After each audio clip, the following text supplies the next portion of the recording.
Good morning મિત્ર લોકો, તો સવારમાં કરી આપણે ચેતકની બોલતી બંધ અને એની જ સાથે આપણને થઈ ગયા ગૌ માતાના દર્શન ને ત્યાં સામે કોકે પહેરાવી દીધી હતી સાડી બાવળિયાને ખાઓ માં કસમ, જેમાં લાગતું હતું બાવળિયું જોરદાર. તો સ્વાગત છે તમારું 50 દિવસ 50 વ્લોગની અંદર અને આજે છે દિવસ 39, વ્લોગ નંબર 39 ને બજાર નીકળતાની સાથે આપણને જોવા મળે ખતરનાક એડવર્ટાઇઝ, મતલબ ટીવીએસની રિક્ષા જ કિંગ કહેવાય, એટલે હવે આપણે પણ ચેતક વેચીને લેવી પડશે રિક્ષા, કેમ કે કિંગ ઇઝ ઓલવેઝ કિંગ.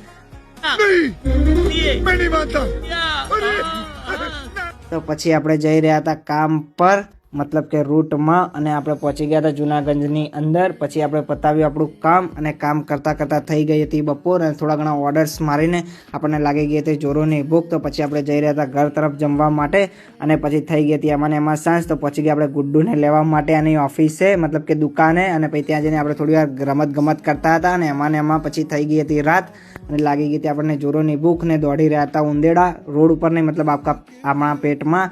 અને પછી આપણે પહોંચી ગયા સીધા નાસ્તો કરવા માટે જૂનાગંજમાં અને ત્યાં જઈને ઓર્ડર આપી દીધો ગરમ ગરમ મંચુરિયન રાઈસનો. અને આ છે આપણો મિત્ર જે મતલબ જોરદાર ભૂખ્યો થયો હતો. તો પછી આપણે ખાધા મંચુરિયન રાઈસ અને પછી નાસ્તો કરીને આપણે પહોંચી ગયા ઘરે.